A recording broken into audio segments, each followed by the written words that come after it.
चलो हमें स्वाध्याय 3.3 છે ને स्वाध्याय 3.3 નો ત્રીજા પ્રશ્નનો ચોથો દાખલો બરાબર એમાં આપ્યું છે રકમ ખાસ ધ્યાનથી વાંચજો અને સમજવાનો પ્રયત્ન કરજો કે એક શહેરમાં ટેક્સીનું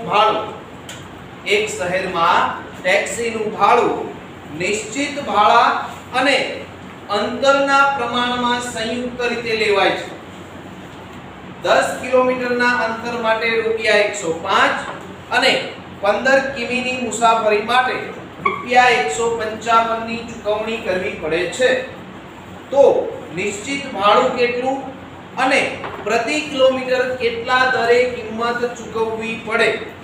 પછી બીજો પ્રશ્ન છે કે મુસાફરે 25 કિમીની મુસાફરી માટે કેટલું ભાડું ચૂકવવું પડે।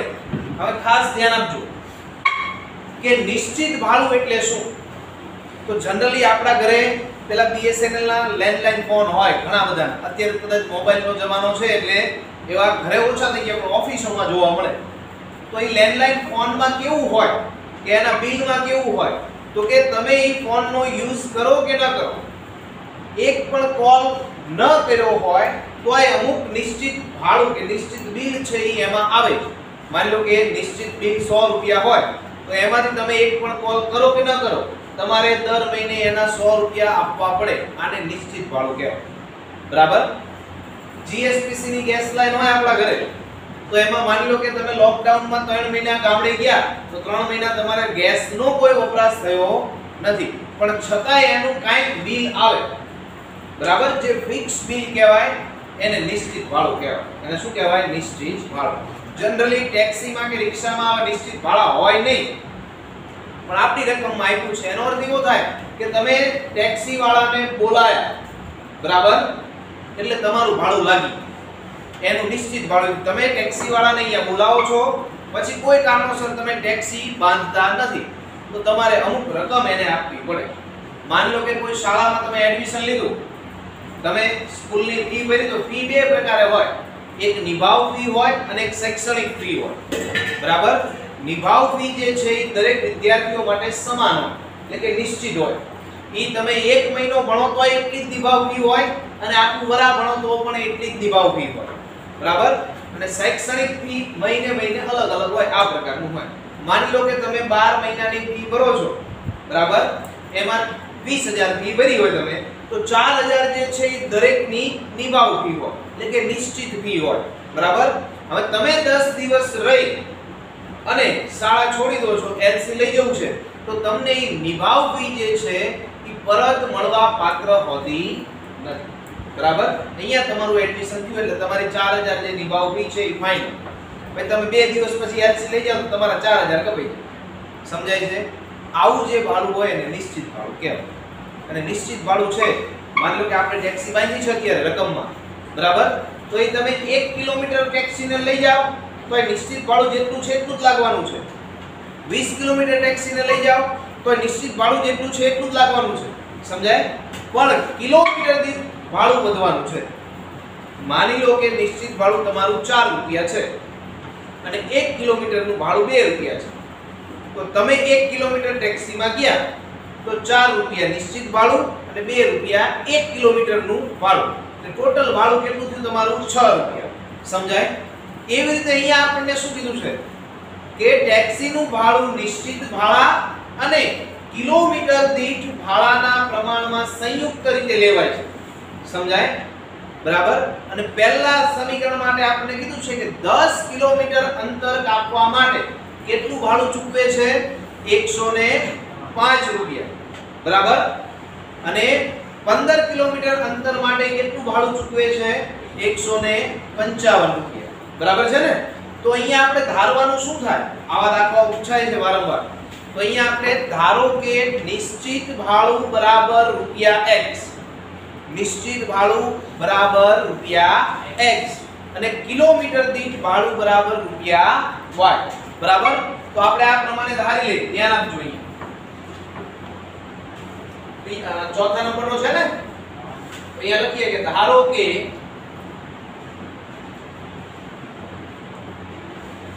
નિશ્ચિત ભાડું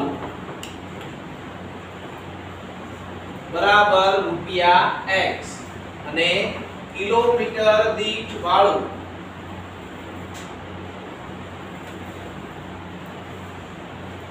બરાબર ₹y. હવે એક વસ્તુ છે, માની લો કે તમારે 5 કિલોમીટર જવું છે. કેટલા કિલોમીટર જવું છે? 5 કિલોમીટર, બરાબર.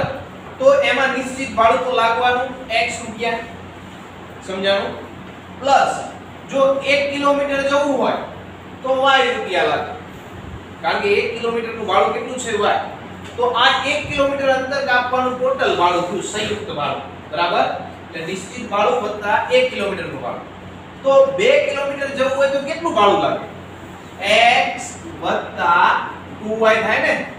3 કિલોમીટર જવું હોય તો x વત્તા 3y. એમ 10 કિલોમીટર જવું હોય તો x વત્તા 10y. 15 કિલોમીટર જવું હોય તો x વત્તા 15y. 25 કિલોમીટર જવું હોય તો x વત્તા 25y. સમજાય? તો આ કેટલા કિલોમીટરનું ભાડું થયું? 10 કિલોમીટર. અને ઈ ભાડાનું મૂલ્ય આપણને કેટલું આપ્યું છે? 105. પહેલું સમીકરણ થયું. આ બીજા સમીકરણ માટે આ કેટલા કિલોમીટરનું ભાડું થયું? 15 કિલોમીટર થયું ને. અને ઈ કેટલું આપ્યું છે? 195. તો બે સમીકરણ ખ્યાલ આવ્યો, બરાબર. હવે આપણને છેલ્લો પ્રશ્ન શું કીધો છે કે મુસાફરે 25 કિલોમીટરનું અંતર કાપવા માટે કેટલું ભાડું ચૂકવવું પડે? હવે આ જે ભાડું છે એ કેટલા અંતરનું છે? 25 કિલોમીટર, બરાબર. હવે આમાં કેટલું ચૂકવવું પડે, બરાબર, શું થાય એ આપણે શોધવાનું છે. તો આ પહેલું સમીકરણ, આ બીજું સમીકરણ, આ બંનેને આપણે ઉકેલી દઈએ તો આપણને x અને y ની કિંમત મળે. મળે કે નહીં? એ કિંમત આપણે આ સમીકરણમાં મૂકી દઈએ એટલે 25 કિલોમીટરનું ભાડું મળે આપણને. સિમ્પલ દાખલો છે, બરાબર. ચલો હવે આપણે લખવાનું કેવી રીતે? ધ્યાન આપજો.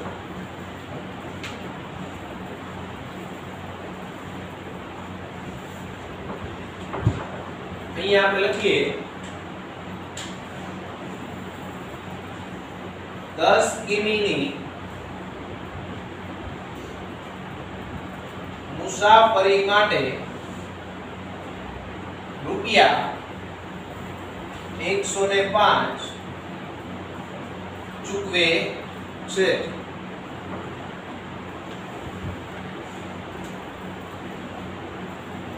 બરાબર. તો 10 કિલોમીટરનું ભાડું કેટલું થાય? તો કે નિશ્ચિત ભાડું વત્તા 10 કિલોમીટરનું ભાડું. નિશ્ચિત ભાડું આપણે ધાર્યું છે x રૂપિયા વત્તા 1 કિલોમીટરનું ભાડું કેટલું છે? y. 10 કિલોમીટરનું કેટલું થાય? 10y. અને આ બંનેનો ટોટલ કેટલો મળે આપણને? 105. આને આપણે શું કહી દઈએ? પરિણામ નંબર 1, બરાબર. હવે બીજા સમીકરણ માટે આપણે જોઈએ કેટલા કિલોમીટર છે? 15. તો 15 કિમીની મુસાફરી માટે ₹155 ચૂકવે છે. કેટલા ચૂકવે છે? 155 ચૂકવે છે. હવે 15 કિલોમીટરનું ભાડું કેટલું થાય? તો કે નિશ્ચિત ભાડું x રૂપિયા અને 15 કિલોમીટરનું 15y, બરાબર. તો x + 15y બરાબર 155. આને પરિણામ નંબર 1. હવે જો આ બંને પરિણામમાંથી કોઈ પણ એકમાંથી આપણે કરતા બનાવીએ તો અહીંયા આપણે x ને કરતા બનાવીએ. પહેલા સમીકરણમાંથી લઈએ આપણે. તો એ લખીએ આપણે કે સમીકરણ 1 માંથી, તો સમીકરણ 1 આપણું છે x + 10y બરાબર 105. માટે x બરાબર શું થાય? 105 - 10y. આવું બને કે નહીં? આને આપણે પરિણામ નંબર આપીએ 3. અને આ શું થઈ ગયો? આપણો આદેશ. આ શું થયો? આપણો આદેશ, બરાબર. પહેલામાંથી આદેશ લીધો છે તો એની કિંમત આપણે ક્યાં મૂકવાની? બીજામાં, બરાબર. તો અહીંયા લખીએ કે પરિણામ 3 ની કિંમત, પરિણામ 3 ની કિંમત પરિણામ 2 માં મૂકતા પહેલામાંથી આદેશ લીધો છે તો એ કિંમત ક્યાં મૂકવાની? પરિણામ 2. અહીંયા પરિણામ 2 આપણું કયું છે? તો કે x 15 y બરાબર 155. x ની જગ્યાએ આપણે શું મૂકવાના છે? 105 ઓછા 10y.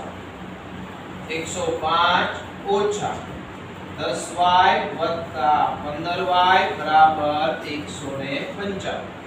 હવે અહીં ધ્યાન આપો, આ માઈનસ 10y છે, આ પ્લસ 15y છે. તો માઈનસ 10 વત્તા 15 કરો કે 15 ઓછા 10 કરો. બે વસ્તુ કેવી થઈ સરખી? તો તફાવત કેટલો મળે આપણને? 5y. કેટલો મળે? 5y. હવે આ 105 અહીંયા પ્લસ છે અને હું આમ પેલી બાજુ લઈ જાઉં તો માઈનસ થઈ જાય. તો 155 માઈનસ 105 એટલે કેટલા મળે આપણને? 50. તો 5y બરાબર 50. તો y બરાબર કેટલા થઈ જાય? 10 થાય. 50 ભાગ્યા 5. 5 ગુણાકારમાં છે, સામેની બાજુ જાય તો ભાગાકાર. બરાબર? y બરાબર આપણને 10 મળ્યા. ઈ ક્યાં મૂકી દેવાના? અહીંયા આગળ સમીકરણ નંબર 3 માં. તો અહીંયા લખીએ કે ભાઈ y બરાબર 10. સમીકરણ લખો કે પરિણામ લખો. બરાબર? પરિણામ નંબર 3 માં મૂકતા પરિણામ નંબર 3 આપણું કયું છે?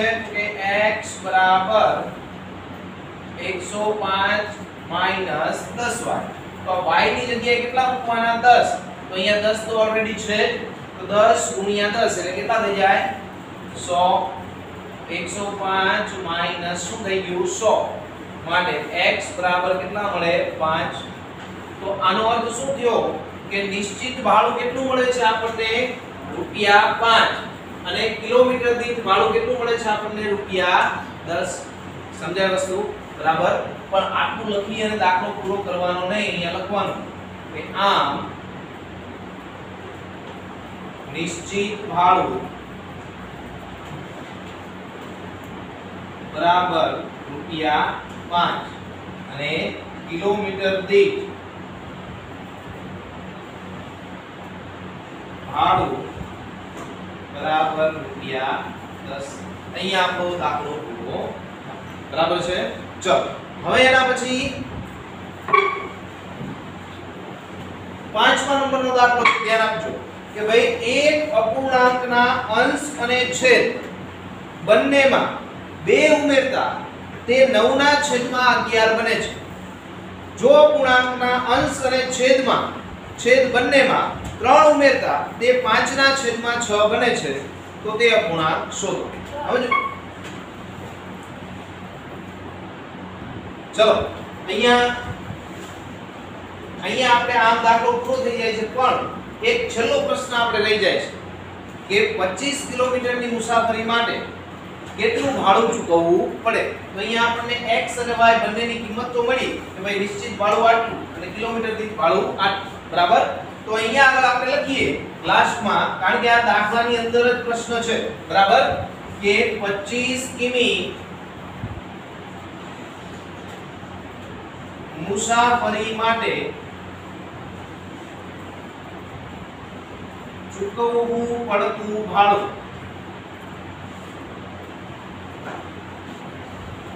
બરાબર શું થાય? તો કે x + 25y. બરાબર? શરૂઆતમાં જ આપણે આની વાત કરી હતી. તો x નું મૂલ્ય કેટલું છે? 5 વત્તા 25. y ની જગ્યાએ કેટલા મૂકવાના? 10 છે ને? 25 ગુણ્યા 10 એટલે 250. ટોટલ કેટલો થઈ જાય? 255 રૂપિયા. તો આ આપણો ફાઇનલ આન્સર. કારણ કે આપણે બે પ્રશ્નો પૂછ્યા હતા કે નિશ્ચિત ભાડું કેટલું થાય અને કિલોમીટર દીઠ ભાડું કેટલું થાય. આ પહેલો પ્રશ્ન. અને બીજો પ્રશ્ન કે 25 કિલોમીટરની મુસાફરી માટે કેટલું ભાડું ચૂકવવું પડે. બરાબર? હવે આપણે એના પછીનો દાખલો જોઈએ કે ભાઈ એક અપૂર્ણાંકના અંશ અને છેદ બંનેમાં 2 ઉમેરતા તે 9/11 બને છે. જો અપૂર્ણાંકના અંશ અને છેદ બંનેમાં 3 ઉમેરવામાં આવે તો તે 5/6 બને છે. હવે અપૂર્ણાંક હોય તો અપૂર્ણાંકમાં અંશ આપેલો હોય અને એનો છેદ હોય. બરાબર? તો અપૂર્ણાંક વાળો દાખલો આવે તો આપણે અંશ બરાબર x અને છેદ બરાબર y આ પ્રકારની ધારણા કરવાની થાય. બરાબર? તો અહીંયા આપણે ધારી લઈએ કે કે ધારો કે અપૂર્ણાંકનો અંશ બરાબર ધારો કે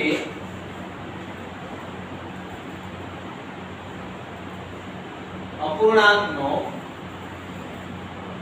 અંશ બરાબર x અને છેદ બરાબર y.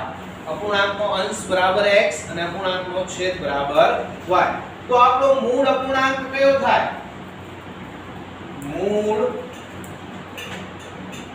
અપૂર્ણાંક અંશના છેદમાં છેદ થાય ને, તો અંશ આપણો x અને છેદ આપણો y. તો મૂળ અપૂર્ણાંક કયો થયો? x ના છેદમાં y. હવે પહેલી કન્ડિશન શું કહે છે કે અપૂર્ણાંકના અંશમાં 2 ઉમેરતા, સોરી અંશ અને છેદ બંનેમાં, એવું છે ને, અંશ અને છેદ બંનેમાં 2 ઉમેરતા તેનું મૂલ્ય 9 ના છેદમાં 11 બને છે. હવે આ અંશ છે, આ છેદ છે, આ બંનેમાં 2 ઉમેરો તમે એટલે શું મળે? x + 2 છેદમાં y + 2 એટલે નવો અપૂર્ણાંક મળ્યો.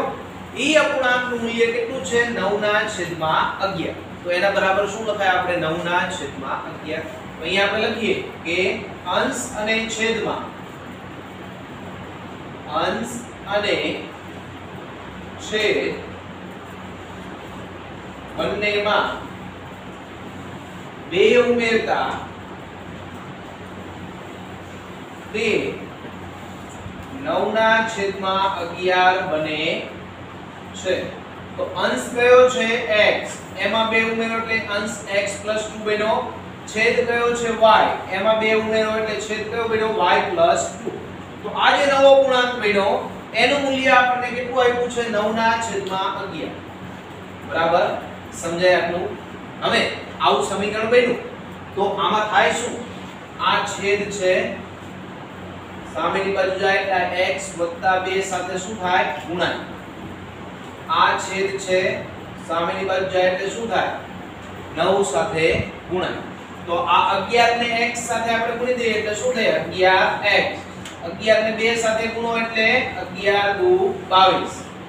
y + 2 ઉપર 9 સાથે ગુણાય એટલે શું થાય? તો 9 * y એટલે 9y અને 9 દુ 18. સમજાય આટલી વસ્તુ? બરાબર.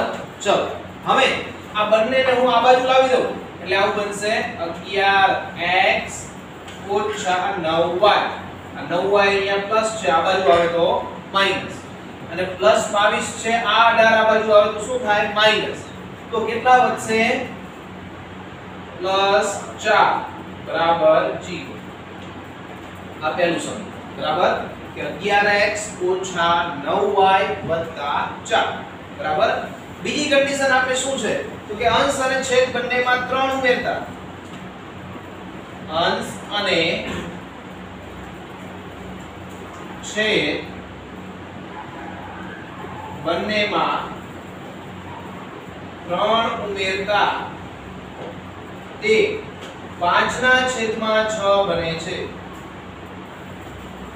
બરાબર કેટલા બને છે? 5 ના છેદમાં 6. ઓકે ચલો હવે આ પ્રમાણે અહીંયા આગળ આપણને આવડે કે અહીંયા 2 ઉમેરવાના હતા, અહીંયા શું છે? 3. તો x + 3 અને y + 3. આનું મૂલ્ય શું આપ્યું છે? 5 ના છેદમાં 6. બરાબર.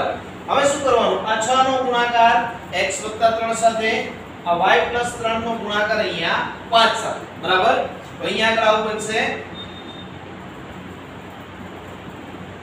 હવે માટે 6 * x એટલે 6x + 6 તરી 18 અને y + 3 5 સાથે ગુણાય બરાબર 5y + 5 તરી 15.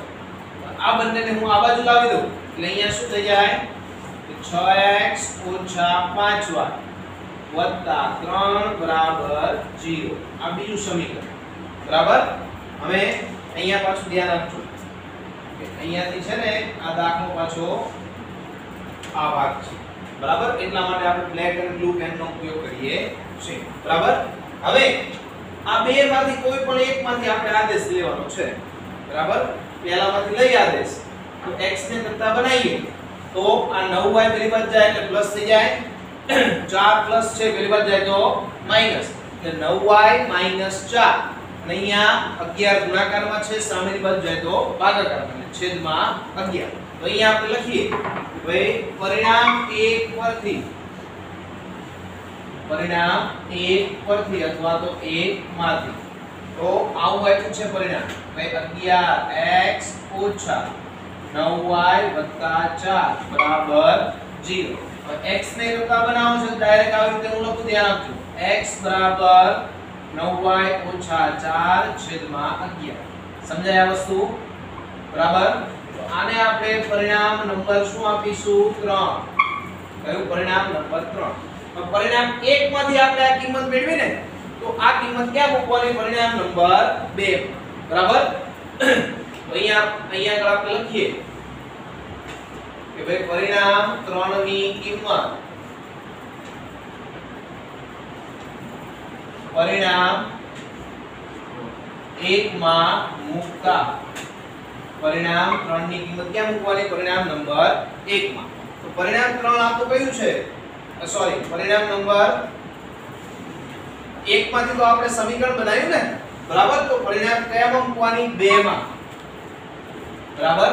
તો પરિણામ 2 આપણું કયું છે? તો કે ભાઈ 6x ઓછા 5y વત્તા 3 બરાબર 0.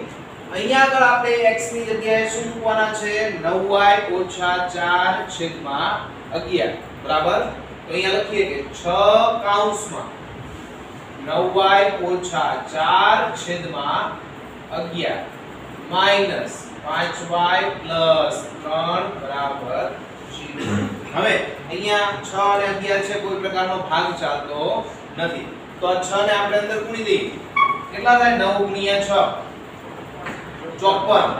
9 6 54y માઈનસ 6 ચોક 24 છેદમાં 11. આવું થાય ને? આ 11 છે માત્ર આ બે સંખ્યાના છેદમાં જ છે. પાછા માઈનસ 5y એમને પ્લસ 3 એમને બરાબર 0. સમજાયું? તો હવે આ 11 આપણે લસા લેવો હોય તો 11 છે અહીંયા 5y સાથે પણ ગુણાય અને પ્લસ 3 સાથે પણ ગુણાય. બરાબર. તો અહીંયા આપણે એવું લખીએ કે ભાઈ 54y માઈનસ 24 માઈનસ 55y વત્તા 33 બરાબર 0. હવે આખાના છેદમાં 11 આવે લસા. આખાના છેદમાં શું આવે? 11 લસા. એ 11 ને આપણે પેલી બાજુ લઈ જઈએ એટલે 0 સાથે ગુણાઈ જાય. જવાબ શું થઈ જાય? 0. સમજાણી આટલી વસ્તુ?